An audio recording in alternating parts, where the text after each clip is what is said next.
President Trump has said Venezuelan oil rightfully belongs to the United States.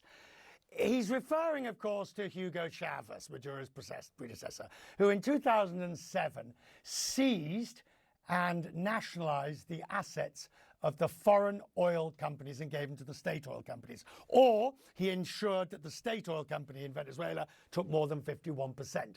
That included ExxonMobil, Conocos.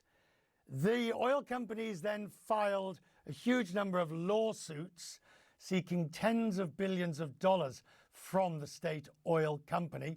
Those legal proceedings are ongoing, as you can see, from 2024 in the Court of Appeals. They are still arguing about the $8 billion that an arbitration tribunal awarded to ConocoPhillips.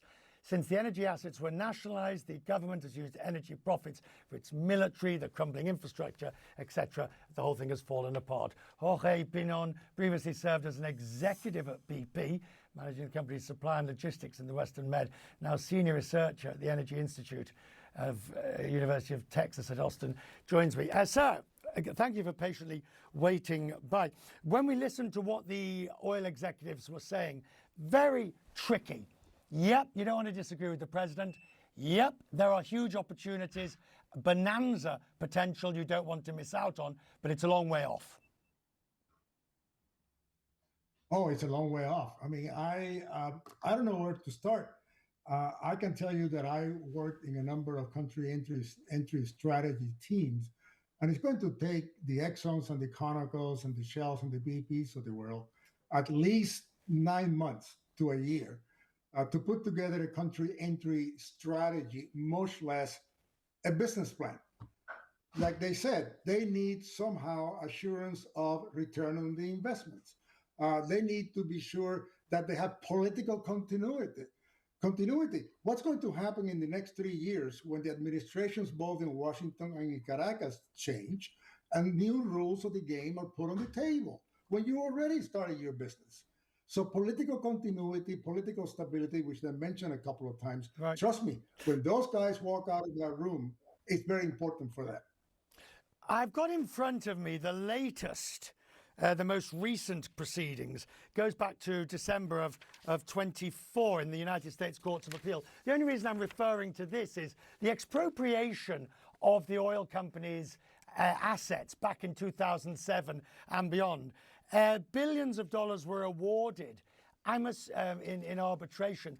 I'm assuming once bitten, twice shy. They haven't, and I assume that the US is going to try and use oil revenues to simply pay the oil companies back from what I mean, this thing is still ongoing. But he told the Conoco guy that he's not going to get his money back. So neither Exxon or Conoco are going to be rewarded by collecting back all of the money that they owe by Venezuela from the 2007 appropriation of their assets. So I understood, Richard, that that's off the table.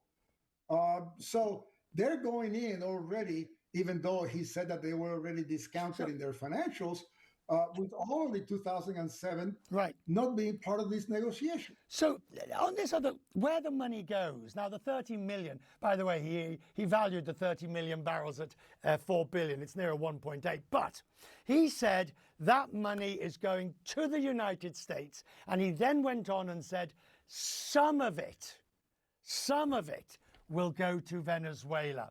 This is starting to sound like 18th century plunder. We will take what we need, we will get, or what we want, we will give you back what we think you need, and it's all ours anyway. If they were smart, they will take those tankers tomorrow and put them into our strategic petroleum reserves, in the salt caverns, salt infrastructure that we have in Louisiana and Texas, and store it there again as part of the U.S. strategic reserves. And if they want to sell it, they ought to wait 2 or 3 years, in which I will guarantee that the price of oil is going to be higher than $60 a barrel. So I think it would be silly, short-sighted, if they sell that today when they could store it. There's space in the caverns in Louisiana and Texas, and then sell that barrels in 2 or 3 years from now. I'm grateful to you. Jorge, do me a favor. Agree to come back in the future when, as these deals come forward, and give us the honest assessment of whether they make sense or not. I'm grateful to you for tonight. Thank you, sir, for joining us.